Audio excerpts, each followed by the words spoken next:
Alhamdulillah, mes honorables frères et sœurs, malheureusement, à quel point sommes-nous négligents envers Allah concernant ce sujet qui touche le cœur, Al-Qalb, ce cœur qui sera la cause de notre entrée au paradis ou en enfer, ce cœur qui détermine notre concentration dans les actes d'adoration, ce cœur qui nous permet d'apprécier les actes d'adoration comme jamais auparavant, ce cœur qui nous permet de gagner le cœur des gens si nous réussissons à le purifier. Et comme il a été dit, le cœur a été appelé qalb parce qu'il se retourne, il change selon les situations. Méfie-toi, prends garde, le cœur n'est pas stable, il change, tourne. Parfois il se remplit de bien et parfois il se remplit de mal. Sois toujours sur tes gardes, car le cœur est le moteur, le cœur est l'âme de l'âme. Nous avons al-qalb, nous avons an-nafs et nous avons al-jasad. Sans rentrer dans trop de détails, vous savez que nous avons le cœur, l'âme et le corps. Le corps n'est qu'une simple enveloppe. Et comme l'a dit Ibn Qayyim rahimahullah, le cœur est pour les membres ce que le roi est pour ses soldats. Ils ne font qu'exécuter les ordres du roi. Donc ne reproche pas à tes membres tes mauvaises actions et tes mauvais comportements, mais pose-toi d'abord cette question. Est-ce que le roi est pur? Est-ce que le roi est juste? Est-ce que le roi est saint? Est-ce que mon cœur est lavé, nettoyé et purifié, afin que les membres puissent exécuter ce que le cœur leur a transmis comme ordre? Il y a l'âme. Allah dit, l'âme a certes réussi celui qui l'a purifié et a échoué celui qui l'a corrompu.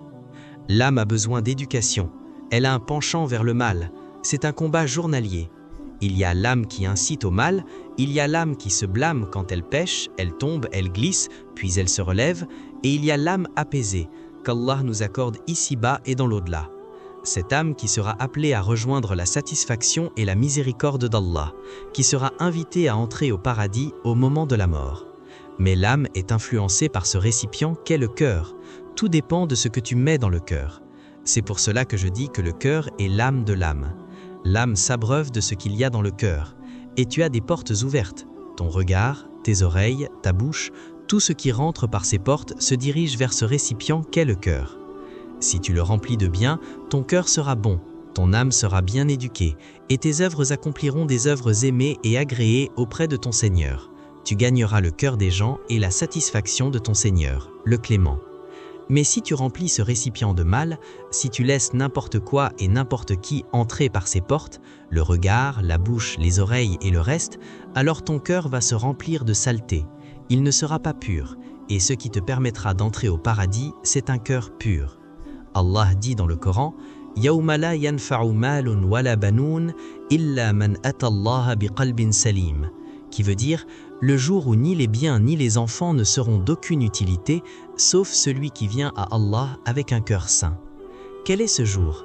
C'est le jour où les gens sortiront des tombes, le jour de la résurrection. Les gens seront en panique. Le prophète, sallallahu alayhi wa sallam, a dit que les gens ressusciteront nus. Et quand Aïcha radiyallahu anha l'a demandé, le prophète lui a rappelé que la situation sera tellement terrible que personne ne fera attention à qui est à côté de qui. Ceux qui étaient curieux ici-bas, qui se mêlaient de ce qui ne les regardait pas, ce jour-là, ils ne regarderont même pas autour d'eux. Chacun sera préoccupé par lui-même, nafsi, nafsi, nafsi.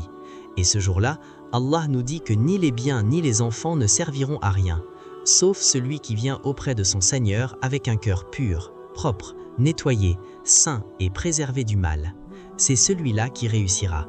On comprend donc que pour aller au paradis, pour être préservé le jour de la résurrection, et même pour gagner le cœur des gens, ici-bas, il faut un cœur saint.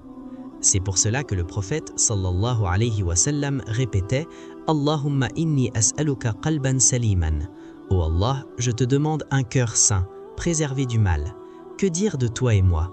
Comprenez bien, vous avez dans le messager d'Allah un excellent exemple à suivre. C'est la référence. Allah dit « Nous ne t'avons envoyé que comme miséricorde pour les mondes. » Le prophète, sallallahu alayhi wa sallam, était une miséricorde pour les humains, pour les djinns, pour tout le monde. C'est pour cela qu'on connaît le prophète à travers sa miséricorde, sa clémence, sa douceur, sa bonté et son pardon.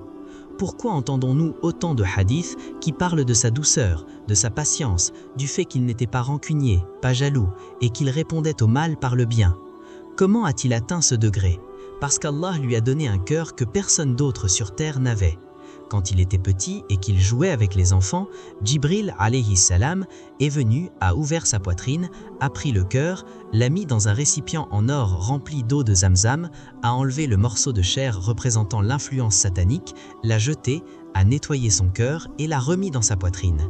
Et une deuxième fois, lors de la l'Isra ou al-Mi'raj, Djibril a revenu ouvert sa poitrine, l'a nettoyé avec l'eau de Zamzam et a versé la sagesse et la foi.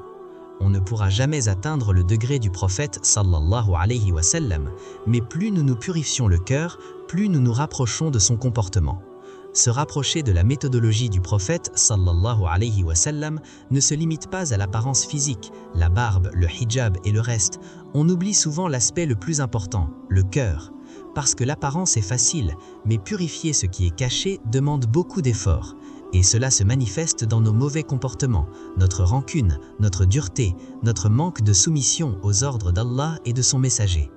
Le prophète sallallahu alayhi wa sallam nous a dit « Allah ne regarde ni vos apparences ni vos biens, mais il regarde vos cœurs et vos actions.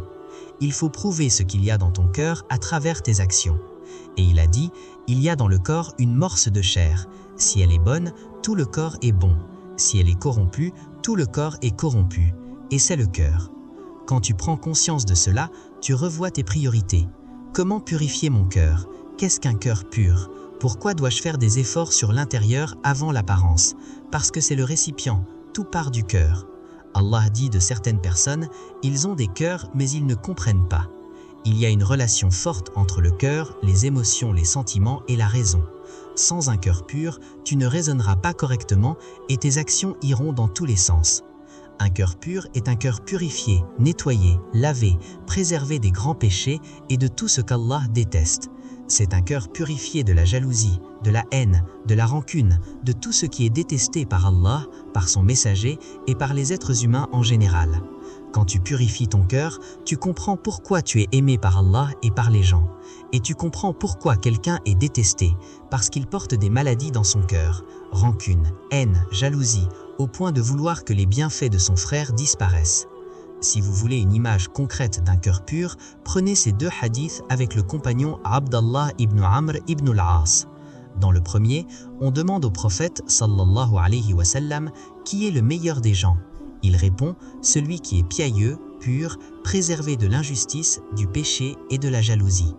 Dans le second hadith, le prophète sallallahu alayhi wa sallam est assis avec les compagnons et voit un homme des Lansar entrer à la mosquée.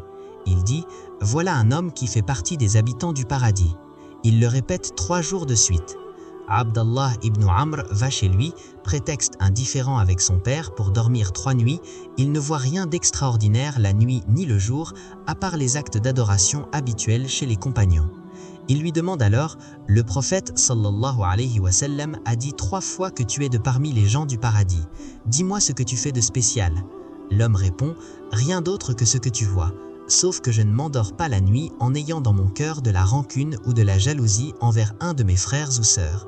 C'est ça le cœur pur. Pas de rancune, pas de haine, pas de « il m'a dit, il m'a fait ». Il y a une légèreté dans le cœur. La rancune, la jalousie et la haine ont un poids spirituel. Quand elles sont dans ton cœur, il s'alourdit. Et quand ton cœur est lourd, ne t'étonne pas de ne pas arriver à te lever facilement pour prier avec concentration. Ne t'étonne pas d'avoir du mal à lire le Coran avec plaisir. Ne t'étonne pas d'avoir du mal à donner la charité avec légèreté.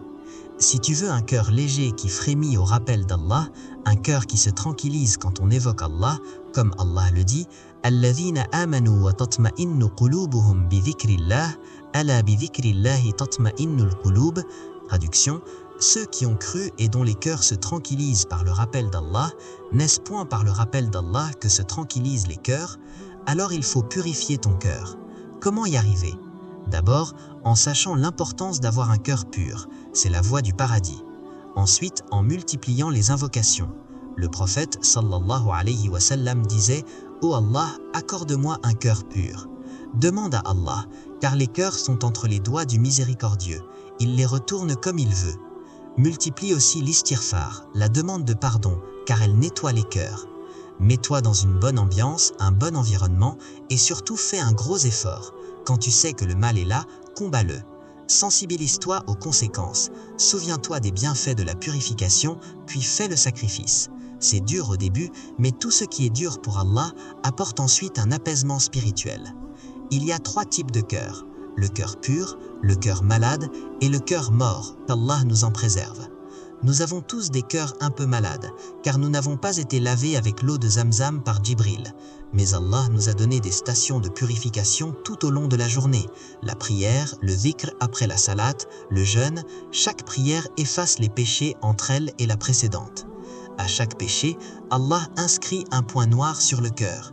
Quand tu te repens sincèrement, que tu délaisses le péché, le point noir disparaît. Mais si tu persistes, la noirceur s'accumule et Allah ajoute des maladies au cœur.